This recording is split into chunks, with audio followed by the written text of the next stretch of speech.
For a long time, I did not have that sense of security, and dating was a whole roller coaster, and I would lose myself, and then I would completely lose the sense of who I was to the person I was with, and it was awful. It was really bad. Something that used to plague me was doubt, like doubting the person, even if they looked great on paper, even if they were great in person. Is this the right person? Is this the right one? Do I have one soulmate? Did God choose one person for me? I just remember feeling like I was so divided I might shatter. So I was just riddled with doubt while going on dates and just constantly questioning the person in front of me in my own head, which just led to a lot of like internal disruption and just not feeling calm and rested while going on dates. I feel like God is, in his kindness, has taught me, like, he's given me a life, he's made me who I am, and that person's not going to change. And same for whoever I'm dating at the time. Like, they are a whole and beautiful person with a secure life in God. And we get to know each other, and we get to experience the different aspects of God through each other for however long we're going to be in a relationship to each other. I think the best advice I got from a friend was just really practical, and it's rooted in the Spirit, but it's just very practical. She just said, just go where the peace is.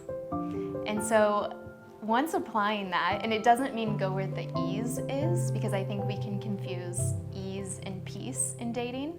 And just because something is easy and feels natural and there's no hard conflict yet, doesn't necessarily mean it's peaceful. I think peaceful is a sturdier, more solid, Spirit-tested version of that. When I think about God's interest in our lives, I think that he deeply wants all of our relationships with other humans to flourish and to be flourishing experiences for both people. And I think that includes dating relationships. So whether that relationship is a week long, whether it's years long, whether it's the person we end up marrying or not end up marrying, I think that dating relationships can be flourishing experiences for both parties when both parties, hopefully, are pursuing God in prayer, and pursuing God in singleness before dating, and pursuing God in prayer in the midst of dating. Once I started applying that idea of go where the peace is, I realized I was following God and not my own divided heart.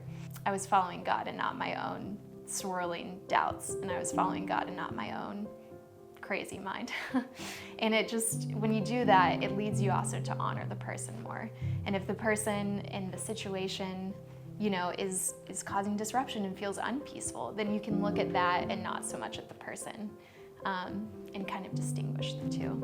And just asking God what he has for the day, and what he has for me, what he has for him, and what he has for us together. And that will change based on the day. So from there, it's an adventure, but it can be fun. And that's the thing, is like, and then dating is fun. And then what? I'm praying, and dating is actually fun. So I think that really, truly leaning into prayer in the midst of dating, it doesn't mean that God's going to take away all your fun.